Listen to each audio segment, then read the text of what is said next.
Peace of Mind podcast merges business and psychology. These topics are designed to inspire solutions for entrepreneurs to provide insights that improve their overall mental health and business success. Welcome to the Peace of Mind podcast, where we merge topics related to business and psychology. Today episode, we have a discussion with a couple, Anthony and Janelka Hartzog of Hartrimony. And we are talking money and marriage topics today.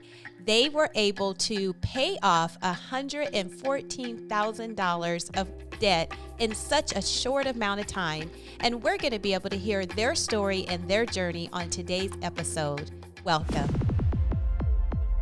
All right. Thank you guys so much. Welcome to the Peace of Mind podcast. And I just want to say good morning. How are you? Hey, we're doing well. Thank you for having us. Yes, definitely. So we are here in California, and you are where? We're in Dallas, Texas. Wow. So I know that you all have a couple of businesses. And so I just want to be able to, speak to you guys today along with my husband and have you share so much about how you have gotten to the place that you were at.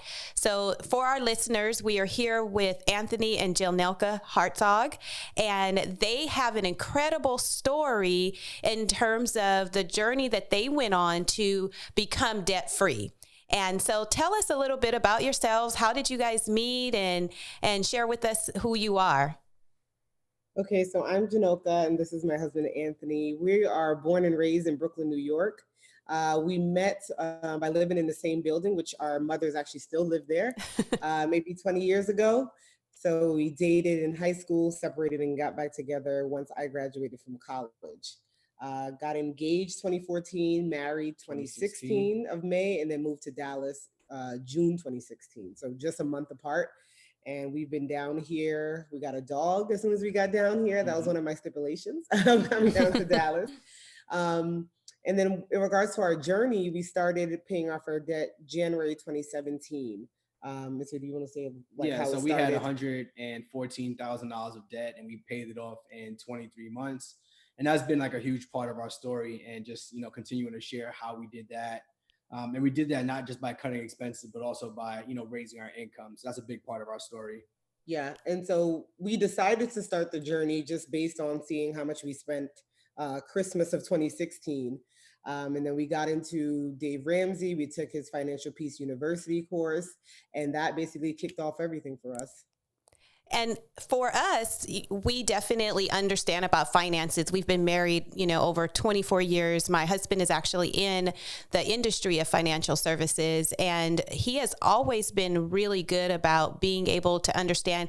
He says frugal, we call him cheap, but even in college, he would figure out how to buy a car and be able to pay it off. And I see a lot of similarities in terms of the way that you guys paid off your debt, but the mindset and the strategy that you guys used was definitely, I believe, unique. So as a young couple, how did you develop such a strong mindset to tackle your debt in the manner that you did? I think that I always preference back to Dave Ramsey because that's where we started. So he was listening a lot to his podcast where people were speaking on how they were able to pay off their debt.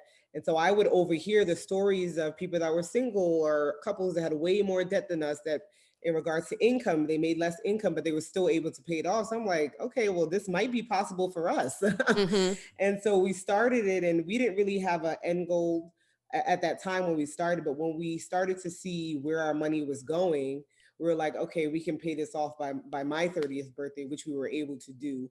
So I think that kickstarted it. But then he kept us on our toes with our side hustles as well. Yeah, I was able to. One thing Dave Ramsey teaches is just, cutting your expenses. But right. I was listening to other podcasts and reading books that was telling you to raise your income as much as possible. Yeah. So once I got in that mindset about always trying to find ways to create income, I just kept pushing different things to my wife Janelka here. It was like, all right, Yeah, because I wasn't living on beans and rice. That's what He was like, I want to do all these things, but I also don't want to have to rush to get out of debt. So Right. I was like, in order to do both, and if you want to continue traveling, we got to raise our income as much as possible. So we just created different streams of revenue to kind of keep pushing towards that debt, but also allowing us to live the life we wanted to live during that time. Mm-hmm.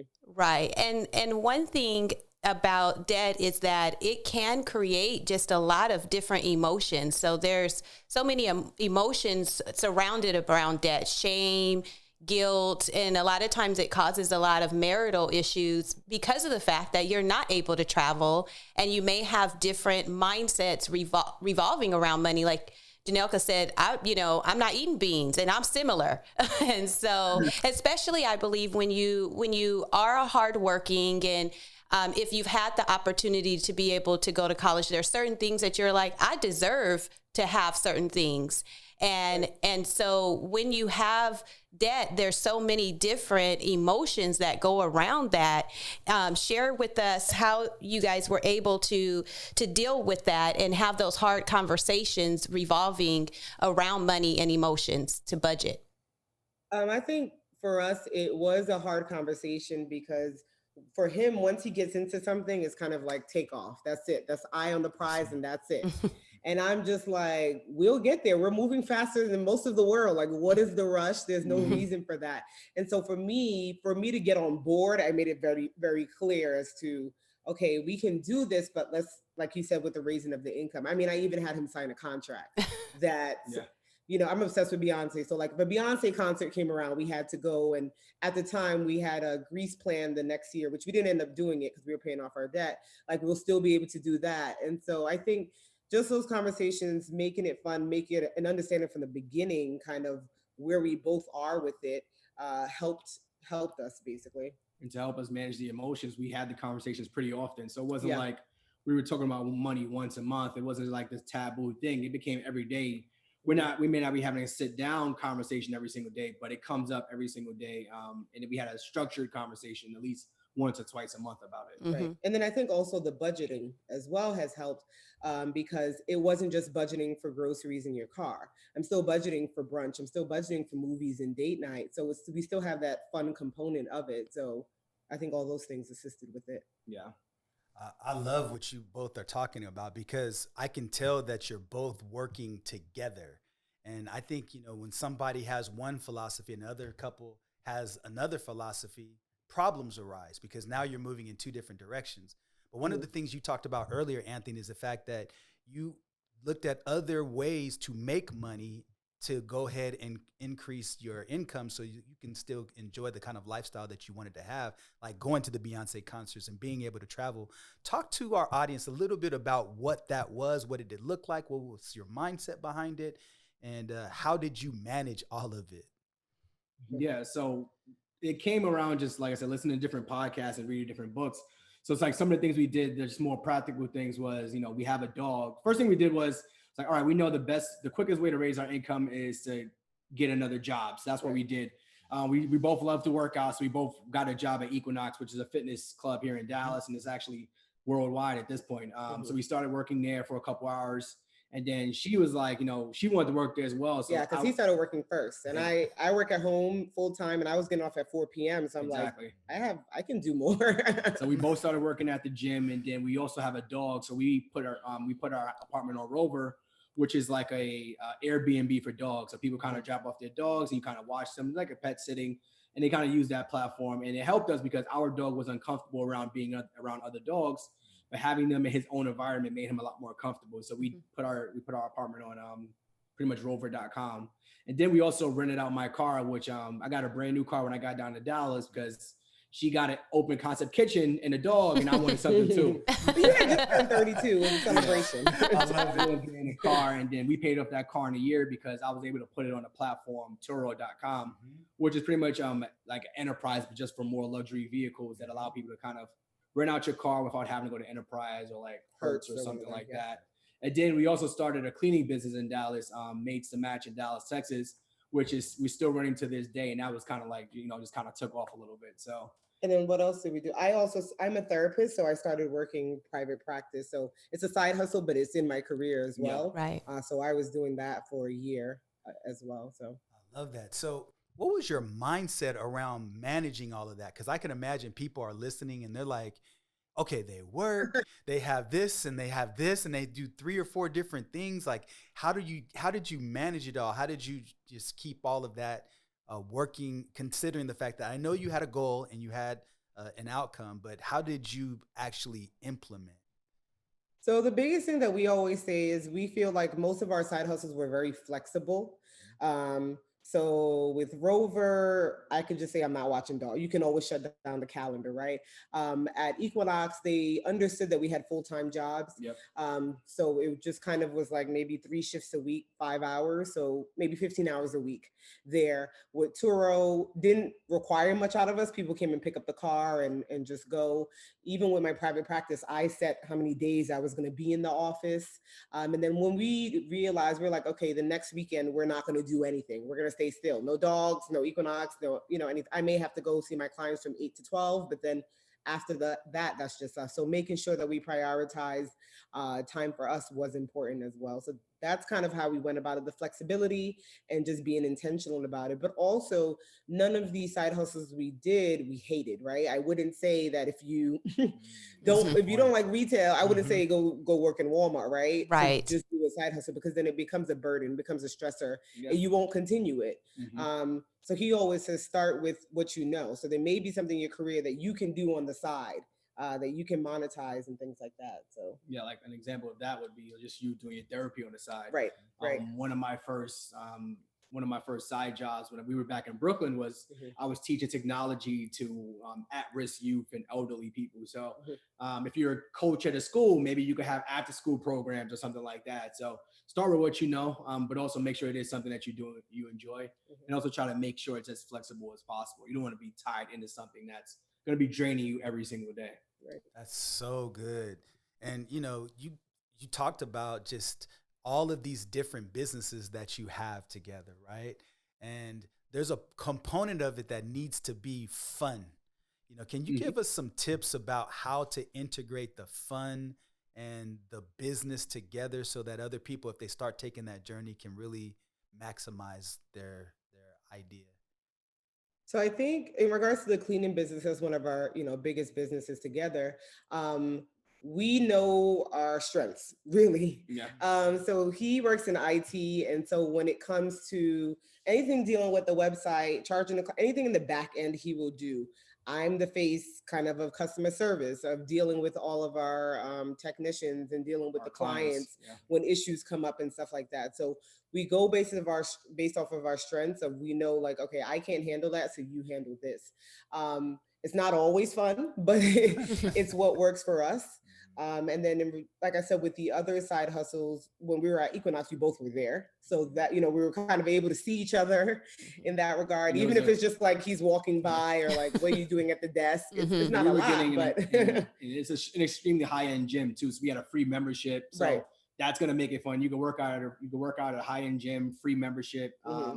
Then also with Rover and watching dogs, like our dog wasn't comfortable. So he got to a point where he became really comfortable around dogs, and we both love our dogs. So that worked out very well. So finding things that you enjoy doing, I would say definitely can begin to create, income for you. And then I think also it just becomes like, once your significant other, once that that they enjoy something, you can support them. Like, you don't have to enjoy all the way as well, but you still can support them in ways because you know that it feels good for them. Yeah. So yeah, I definitely would agree with that. My husband is very entrepreneurial, and I am a counselor. And in terms of being that risk taker, that's not necessarily an area that I enjoy, but supporting him in his efforts has been so rewarding, and it has brought us closer together. And I also think that there's been those unexpected blessings that have occurred as well through supporting him and being there for him, and it has awakened even my own entrepreneurial spirit as well. Right. So And that's exactly us. I don't take any risk at all. I am not a risk taker at all. I tell everyone all of our businesses and ideas come from him and him listening to podcasts and reading and things like that. It's a lot of back and forth of like, we should do this? I'm like, no. He brings it back with more information and then we kind of figure it out. So yeah, that's exactly how we operate. That's so funny that you say that, because my wife and I are the same way. You know, one of the things that I say oftentimes is, you know, if we were both like me, we'd run off the cliff and I'd say, hey, you brought your parachute. She said, oh, I thought you brought yours as well. Splat, right? And if we were both like her, we'd do nothing. We'd stay in the house and wouldn't take any risk at all. So I think as a couple, just really understanding that yin and yang and that give and take, and one's a risk taker and one's not, that balances you, because you can make pragmatic decisions, but yet take the necessary risks so you can continue to move forward. And so I love how that works. I feel the same way. If we were both like me, we'd be really rich or really broke. So that's why we got that balance. That's right. That's right. I love it. I love it. So can you share with us, just in terms of now that you are out of debt? So we really haven't shared with the audience, what level of debt were you in? What kinds of debt did you have? And how, you know, once you got through that, then how does it feel now? So it was a total of $114,000, and that consisted of credit cards, his new car, and then both of our student loans. Mine being the highest, because for graduate school, I went to a private school. So that was about 68,000 out of the 114. Yeah. And so, which I didn't know it was that expensive until we had those conversations. Why that's so important to have those conversations. Yes. And so I remember, because we went to Houston to celebrate my 30th birthday. And so the day before we headed out, that's when we like pressed the button together. We're like, all right, let's press it together, paying off the last debt. Popped some champagne and was like, okay, what's next? Yes, yes. So it was like, what's next? But then because my birthday's in December, so January is when we really felt it, because we were no longer budgeting for paying off debt. So it kind of felt like, okay, what do we do with this money now? Which sounds really bizarre, but it's kind of like, okay, so where do we go with this? So I think that's when it really hit us, like, wow, we really did it. It's over. Feels amazing. We don't have the budget for it anymore. It's not a line item in our budget where it says this money goes to this debt. Right. Yes. It's just now you can do whatever you want: savings, investments, house, family, you know, however we want. And so that's what it's caused for us, like the freedom. That's what we love about it. It's no longer, yes, we still have discussions about things. Neither of us are going to just go buy a car because we can, but we know, okay, we can afford this, or we know that tithe the way we want to.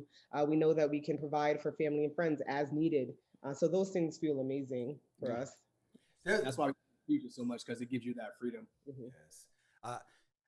So you talked about the dream of becoming financially independent. Talk a little bit about some of the hardships, if any, that you had, that other couples, if they decided to take the journey, that they should be able to see ahead of time that you saw. I think one, it would be having money for yourself as well. Like, yes, all the money may go into one pot, but you still have your money to do, you know, whatever you want with it, like no questions type money. Being able to have those constant conversations for us, and that we still have to this day, is, you know, we may not always agree. For him, he's like, no, I want us to be on the same page. I want us to agree all the time. I'm like, we can agree to disagree. I think that's totally fine. Like, it's okay that you want to, because I'm like, yeah, I would like to purchase this. And he's like, well, how does the purchase bring value? I'm like, every purchase I do is not going to bring value. I'm saying that right now.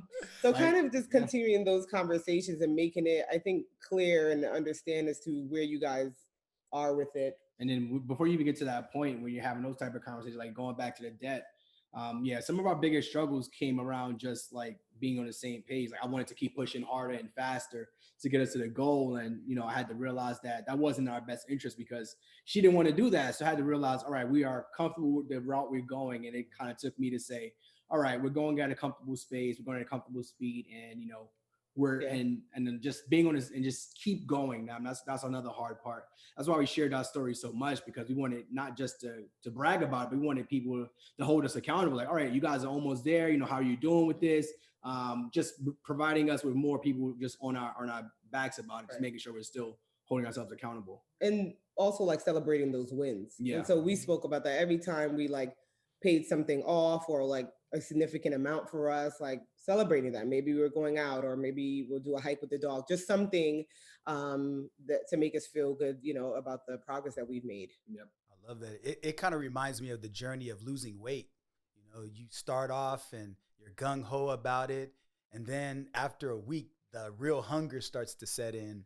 And I think sometimes you have to build in cheat days with that. And so that journey that you talk about reminds me of that. And I think people are very familiar with the journey of weight loss, but very few people are familiar with the journey of debt loss. And so I think that what you're giving us is so valuable, and so many people really need to take notice of that, because I'm sure you feel so much lighter now. You feel so much more free, because you talked about wanting to travel and do all of these things.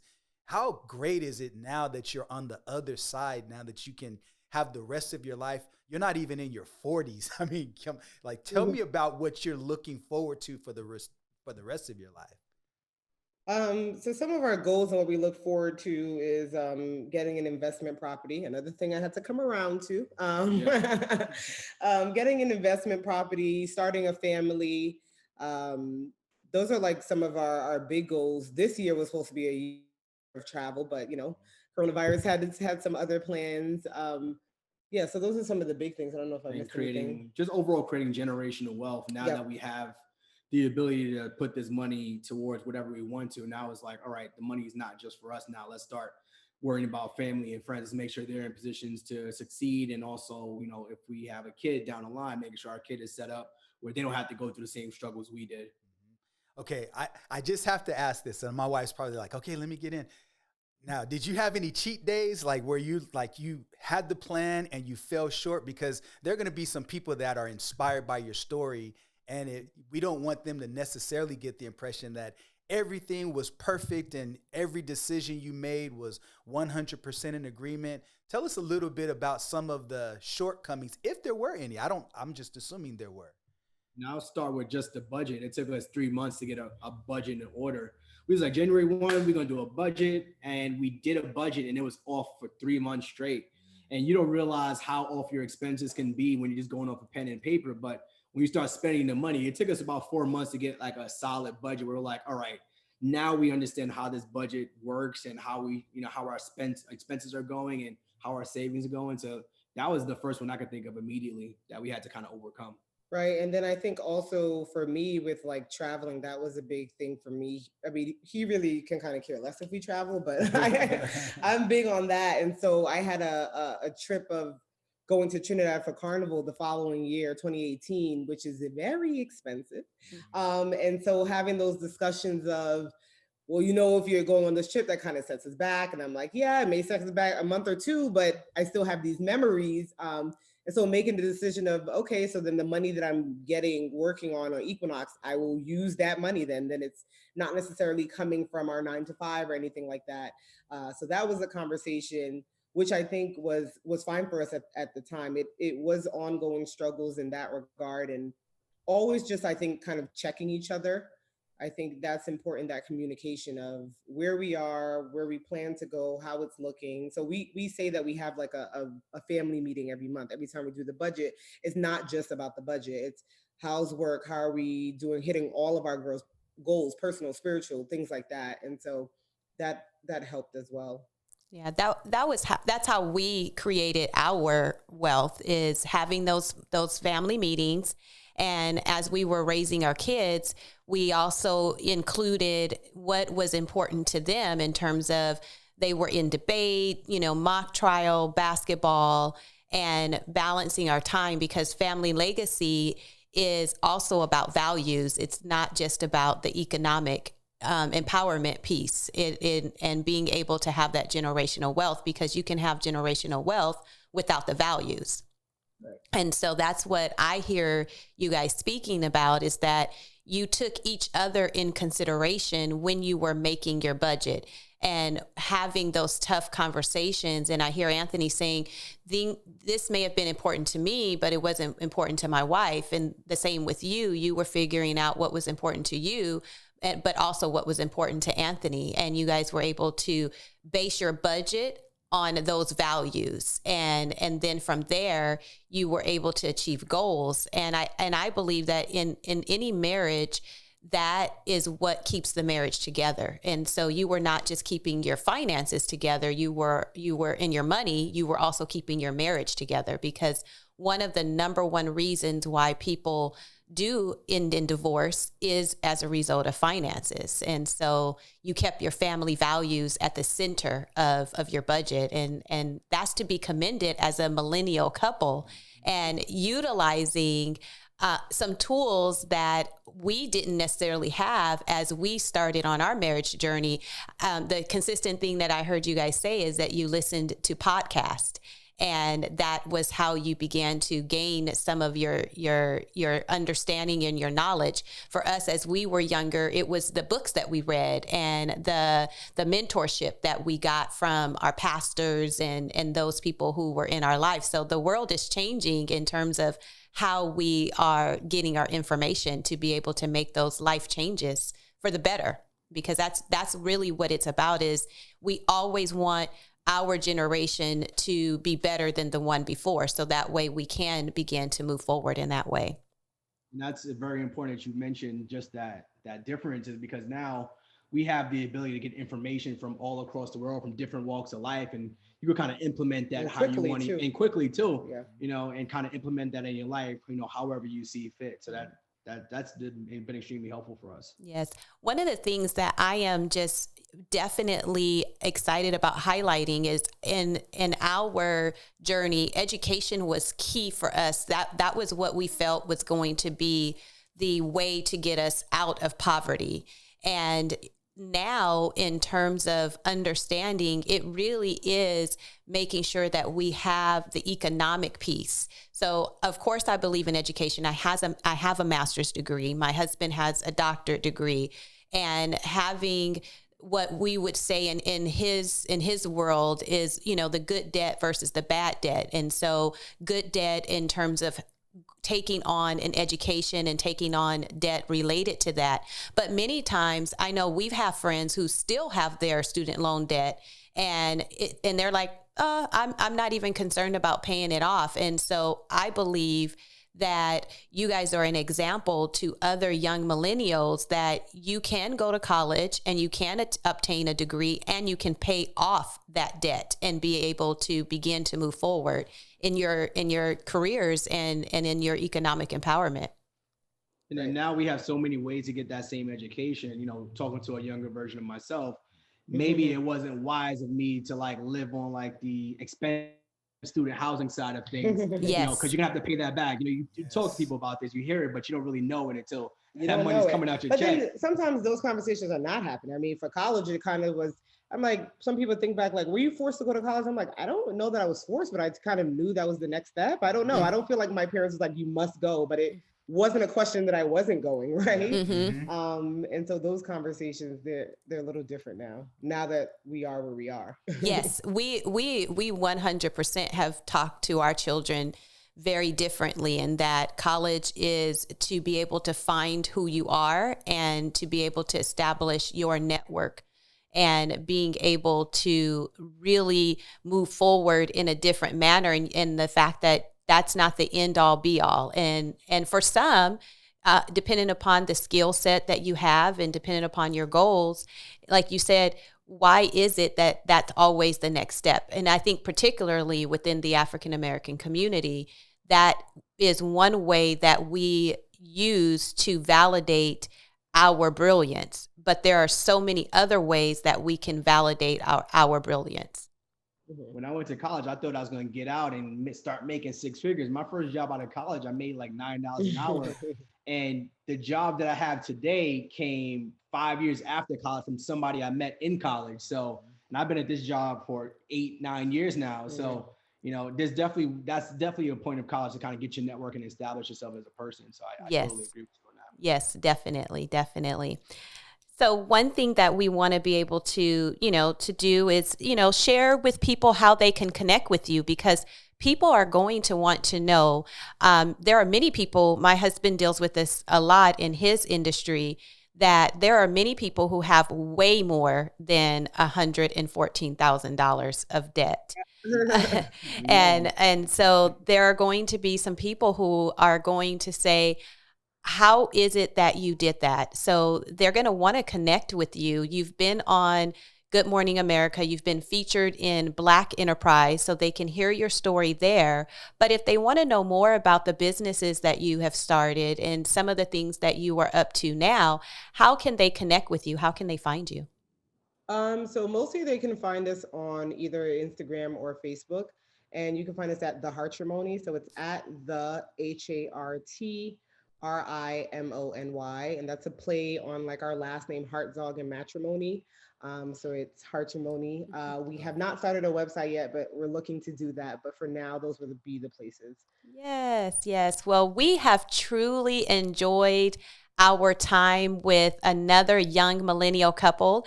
That is definitely one of our enjoyments. We love being around other married couples, and we have enjoyed this time with you immensely. So thank you so much for being part of the Peace of Mind podcast, where we merge all things related to business and psychology. Thank you guys for having us. Thanks for having us.